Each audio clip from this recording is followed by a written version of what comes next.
for which it stands, one nation, under God, indivisible, with liberty and justice for all.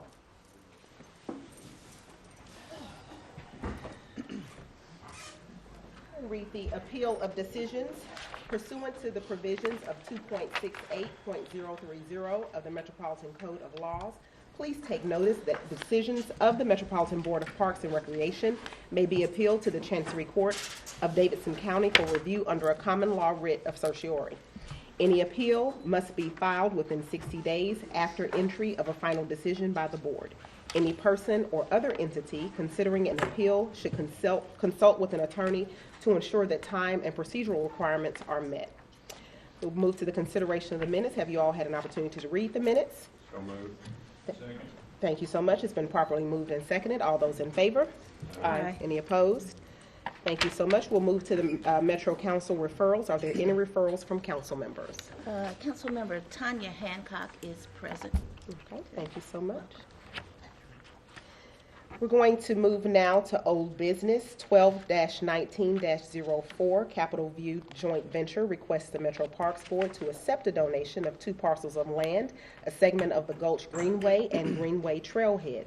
These parcels are identified as 0.26 acres parcel 09301 009800, located at 128 Lifeway Plaza, and 0.14 acres parcel 0933 050 20300, located at 1008 Dr. Martin Luther King Jr. Boulevard. Capitol View Joint Venture also requests approval from Metro Parks to enter into a maintenance agreement that would allow Capitol View Joint Venture to maintain the landscape on these 2 parcels and Metro Parks to maintain the hardscape. The acquisition committee met this morning. A note for those assembled: our chair of acquisitions, Jeff Haynes, recused himself from the attendance, deliberation, and the vote. Therefore, I will be giving the report. This passed 4-0 for approval. So the committee does recommend approval. Are there any additional questions from the board? I will accept a motion. Make a motion for approval. I second it. It's been properly moved and seconded. Is there all those in favor? Aye. Any opposed? Thank you so much. The motion passes. We'll take now the consent agenda in its entirety. Is there a motion for approval? So moved. I'll take a second. All those in favor? Aye. Any opposed? Thank you so much. We're moving now to new business. 101-20-05. Councilmember Tanya Hancock requests board approval to host a dedication ceremony of signage memorializing Officer Eric Mumau's ultimate sacrifice on Sunday, February 2nd, 2020 at 8 a.m. near the boat ramp in Peeler Park. Is there a staff recommendation? Staff recommends approval. Would Council Lady Hancock like to address the board? I'd just like to thank you and being so supportive of the efforts we've had at Peeler Park in the last 2 years. It's an unfortunate loss to our community, and we're very proud that we had a new member of our community that just moved into District 9 with Jarvis Signage donate the sign for Eric Mumau, and just like to make a concerted effort to recognize the police department, Officer Mumau's sacrifice, and the sacrifice of his family and the entire community. So the sign has been there for a couple of months now, but we'd like to officially unveil it on the anniversary of his death. Okay. Thank you very much for consideration. Thank you so much. Any questions from the board? I'll accept a motion. So moved. Second. Second. It's been properly moved and seconded. All those in favor? Aye. Any opposed? The motion passes. 0-01-20-06, Mr. Nate Haddock, representing H&S Entertainment, Nashville Peacemakers, requests board approval to host the 7th annual Old School BBQ Festival, 1 to 11 p.m. in Riverfront Park on Sunday, September 6th, 2020. Is there a staff recommendation? The staff recommendation in general, I'll flip it over to Jim Hester in just a moment, but in general is approval. I just wanted to remind the board that a few months ago, a gentleman, Mr. John Smith, came before this body to request, he was appealing a decision actually, where I had denied approval of a permit for this event on Parks property, given some issues that we had with crowd size and safety and security issues and compliance.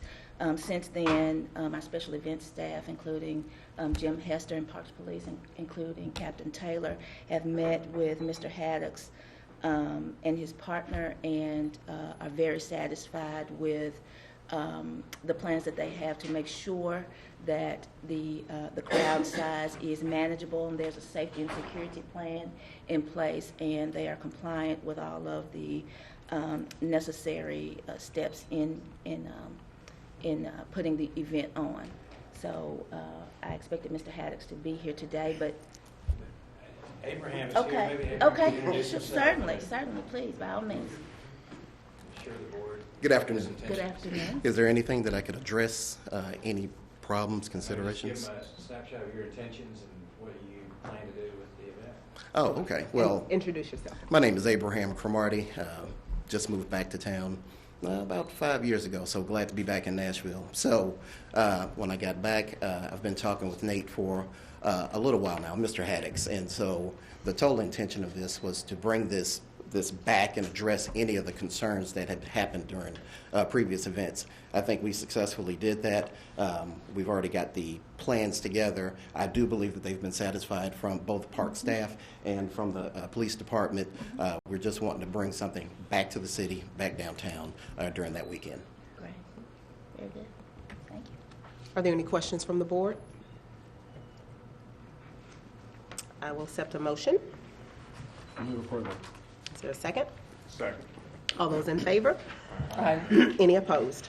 The motion passes. Thank you so much. Thank you. Mr. Cromartie. 0-01, having trouble with this. 01-20-07, Mr. Ronnie Greer, former council member representing the 17th District, requests board approval to place a marker in E.S. Rose Park near the entrance of the baseball facility to honor 12 men who played in the Negro Black Baseball League and call Nashville their home. Is there a staff recommendation? Staff recommends approval with a letter of support from Belmont University. I think when I spoke to Mr. Greer, he had already gotten support from Belmont, so we need a letter of support from Belmont University, and then for Mr. Greer to work with park staff to make sure that the appropriate specifications are, the sign has the appropriate specifications. Okay. And I believe Mr. Greer is here. Mr. Greer, would you like to address the board? Yes, I would. Good afternoon, and thank you for this opportunity. I was the councilman in the 17th District when Belmont was given the permission to utilize or redevelop the park. At that time, there was some concerns raised about black folk in the neighborhood losing things, and I always felt growing up in the neighborhood that this would have been a great advantage. Even if I'd have been 12, I'd have been glad to have a baseball field such as this. So I was in favor of it then. Well, 2 years ago, let me say this first. I'm a native Nashvilleian. I count my years through my ancestry, 130 years off of Edge Hill Avenue. So that's my neighborhood. But a couple of years ago, Mookie Betts won the most valuable player in the World Series. And the reporter said to him, well, Mookie, I bet you couldn't have dreamed of anything like this growing up in Nashville. Well, I stand before you to let you know that there were 12 men who called Nashville home. 10 of them were actually born in Nashville. 3 of them I knew personally, who wished they had an opportunity to play in the National Baseball League. And a couple of them might have even had the opportunity to be most valuable players in the World Series had they been given the opportunity. So what I'd like to do is to put up a memorial plaque naming all 12 of those individuals outside the entrance to the ballpark at Rose Park, so that all the kids in the neighborhood who go through there and all the teams that come through will know that Nashville has a rich history of baseball. And it didn't just start with Mookie getting the most valuable player. Oh, and I have also with me today Dr. Harriet Hamilton, whose father is one of the 12 we would be looking to recognize and honor. Thank Question? you so much. Are there any questions? Thank you so much for addressing us today. I will accept a motion. Make a motion. Second. It's been properly moved and seconded. All those in favor? Aye. Any opposed? The motion passes. Thank you so much again. 01-20-08, staff requests board approval to accept a greenways conservation easement along Dry Creek associated with the Graycroft Apartment Complex construction project. The easement is located on parcel 03-30002-1200 at address 0 North Graycroft Avenue. We're going to defer this to acquisition for our next meeting. 01-20-09, staff requests board approval of Metro Parks' proposed 2020 usage fees. Yes. Oh, I'm sorry. I guess I had some questions about I the apologize. prior agenda You can item. go back. And looking at the map, it wasn't clear to me where it was on the map, and then also just what the proximity to an existing greenway is. So at this point, there is not a greenway there. We do try to acquire easements along waterways and piece those together so that, and to the point where we can make a connection, a logical connection. So the area shaded in the exhibit is the greenway easement that we're discussing. Dry Creek is that label runs alongside the eastern edge of the easement. Okay. So there's no existing greenway. Not yet. Not yet. Not yet. Got it. Thank you. Any additional questions? Thank you. I apologize. 01-20-09, staff requests board approval of the Metro Parks proposed 2020 usage fees. We're going to defer this to our February meeting, giving the board members an opportunity to review the fee schedule. Are there any questions from the board at this point, based on what you know? And if, go ahead. Well, I mean, there's just a lot of data there. Well, and that's what I was going to address. So what we have done, I realize, believe me, that we have lots and lots of fees, and certainly it would be very time consuming for you all to go through all of the hundreds of fees that we have. So you will find in your package that included a narrative of the recommendations particularly from each division, why that recommendation was made, what it's based on, and the justification, and in most of them, revenue estimates for additional revenue. And so what I would ask is, I realize that you didn't have time to digest all of that for this meeting, so if you would review all of that information, and I would ask that Park Board members, you send your questions about the fees to me, and I will collect all of those, and we will get you responses to those questions about the fees.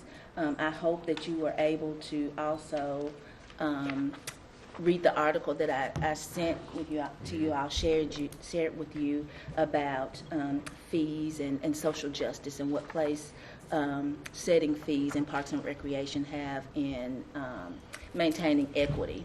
I thought that was a timely article that appeared in Parks and Recreation magazine. So hopefully, if you haven't read it, I would encourage you to read that as you digest this information and consider changes to our fees. And I will say that in some cases, there are fee increases recommended, there are reductions recommended, and then there are some elimination of fees, things that we don't do anymore or they're just not relevant. So it's a comprehensive fee schedule, and so I hope that you will be thoughtful as you review everything. And again, send all your questions, please, to me. Direct them to me, and we will make sure that you get a response. And it will likely be not just a one-off, so I will consolidate all of the questions and probably send all of the answers, responses, and questions back out to the entire Parks Board. I just have an overarching question that I would love to know the policy on exemptions where people show needs that their income doesn't, I don't know, that there's low enough that that there might be times where people are allowed to be exempt from certain fees. I mean, it's a consideration that is made, usually an administrative consideration. So if is an organization, generally is what happens at a community-based organization, and they are hosting a community event. Depending on what the organization is, the purpose of the organization, there may be an exemption there or, a mitigation, if you will, of some of the fees. But then I think that's a great question that you ask, and my thoughts are that given that we are a public organization and very focused on access and equity, there are some programs and services in the park system that should not be fee-based. And so, or then to have a very nominal fee associated with those activities. So we do give consideration for exemptions and things like that. And who within the department is are the ones who? The director. Who determines that? Determines that. I will be the final determination. These fees, I think I told you maybe last month, but we started to look at these fees during the summer. I think we held our first meeting in July or August or something like that. We had an internal working group to look at fees, to look at like-sized cities, close cities in the Metropolitan or in Middle Tennessee. We started to do those comparisons back in the summer with hopes to bring recommendations to the January Parks Board as we're here today. So it was a kind of a internal department-wide look, but in terms of exemptions, I would be the final say on an exemption. And consistency, equity, fairness, and transparency are my goals. So these fees have been adjusted, like you said, for where they need to go away Yes. or lowered? Okay. Yes, lowered, go away, or increased. And then, too, one thing that I think maybe only George and Stan were on the Parks Board some time ago when we implemented an out-of-county fee. And it was 10% increase of the fee for residents of other counties.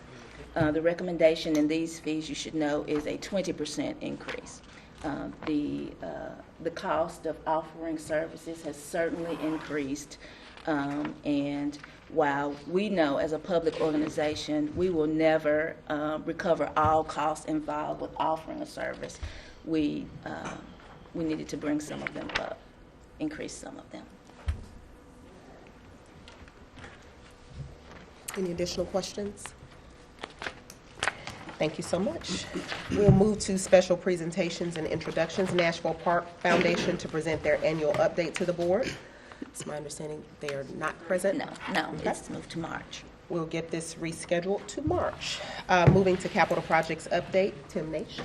I will just hit on the changes from last month. At Atafama Archaeological Park, the design for Phase 1 is now complete, so that is in the queue with the purchasing department for construction bidding. At the Antioch Community Center, the construction crew is mobilizing this week for the renovations to that facility, and that should wrap up by this summer. At Mill Ridge Park, design is also complete on Phase 1. That's the one of the big $12 million projects that we will be undertaking to open Mill Ridge to the public. Ravenwood is on the same schedule with the same budget. So design is complete. Those are both in the queue for construction bidding. At Percy Warner Park, you may have seen the media coverage of the closure of the alley for the restoration. That is being funded by Friends of Warner Parks, and we're sort of co-managing that project. So fence is up, and they're going to get started on that. They've already started on it to be wrapped up this summer.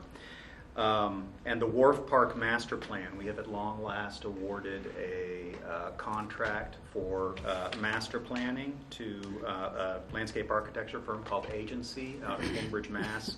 And so we will be kicking off that process this month. Thank you so much. Upcoming special activities and events, Jackie Jones. Well, you have in front of you our events for January, but on the back of the page you will notice that on Thursday at noon we will have the formal naming ceremony for Cassie Gardner Park. A few months ago you all approved the naming of that park. It was formerly Jefferson Street Pocket Park. So on Thursday at noon we'll have an event to celebrate the renaming of the park. The family will be there as well. Thank you. Department updates? None. Have none. Report of the director. Thank you so much, Madam Chair.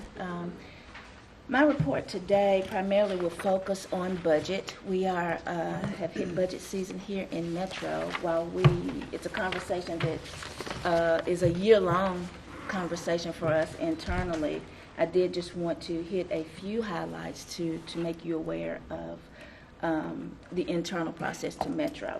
So for this current fiscal year 20, you may recall that we have a savings target of $1,065,000. Those are frozen positions.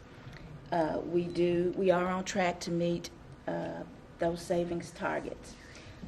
So for the upcoming year, fiscal year 21, we were given instructions yesterday and understand that the submission process is compressed this year. So we have a deadline of February 24th, which is just a couple of weeks away to submit our request for the FY21 operating budget. With that budget will also include metrics, performance measures for the department, and I feel comfortable that while we haven't always reported those during the budget process, we do have them here, and I feel comfortable with us reporting those. So a part of the instruction from Mayor Cooper and the finance director have been for us to take a look at FY21 and beyond to FY24 to really determine what we need to meet the demands of the department and provide core services. So for me, that means us evaluating internally what are core services of the department. I know that you all know sometimes that there is mission creep, and there are ideas, programs, activities that are presented to the department, and while they're good ideas, they may stray some from the mission of the department, or there may be things that we should be doing and are not. And so we'll be evaluating those things. I will meet with the senior staff in the morning to talk more about this. But one of the things that I wanted to call to your attention, you may have seen a recent press release from Mayor Cooper's office in which he highlighted some policy areas that are priorities for him. And I really wanted to talk about how those are also priorities for the Parks Department, how they very directly touch the Parks Department. So one is fiscal stewardship, and that is responsible and prudent, that we are responsible and prudent stewards of the resources that are entrusted to us. For me, that boils down to accountability.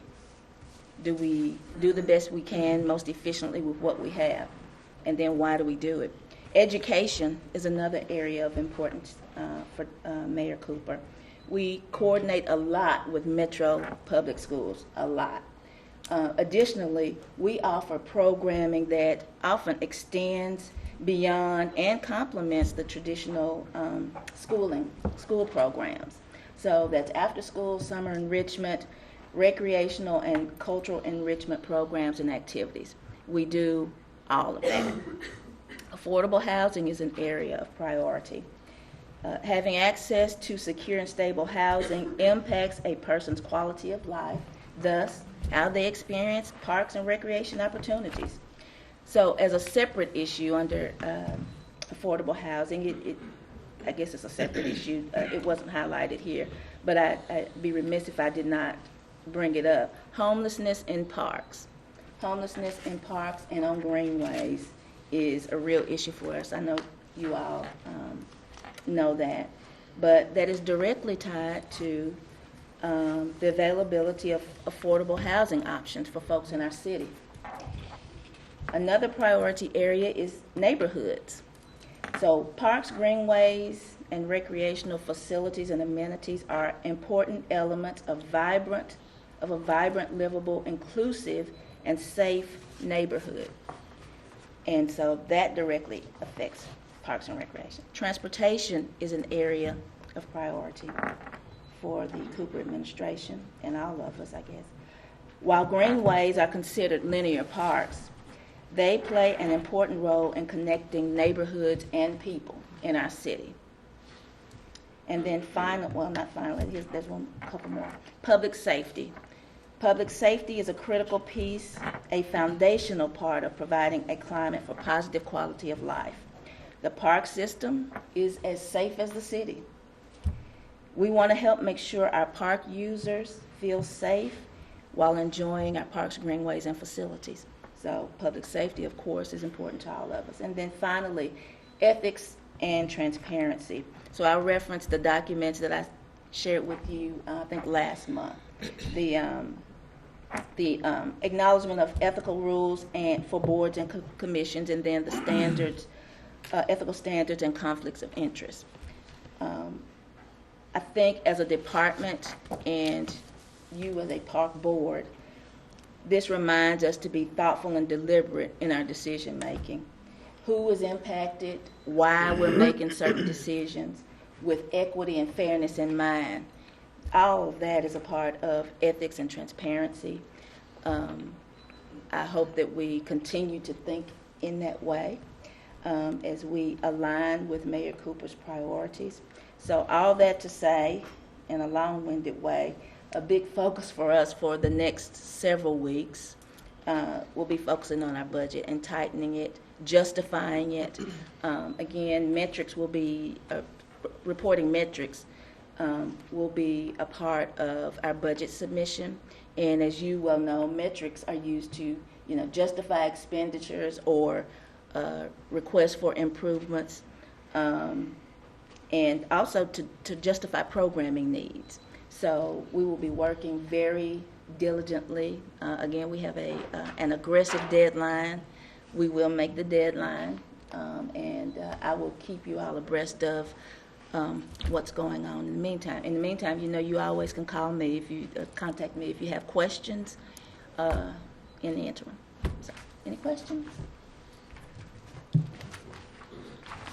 All righty, thank you so much. Moving to announcements, requests for future agenda items or open items from the board. No. Okay. I'll accept a motion for adjournment. Second. Wait for the hand. Somebody has a hand up. Somebody has a hand up. Yes. Hi, my name is Sylvia Jones, and this is Janet Bill, and we work for the U.S. Census Bureau. Yes.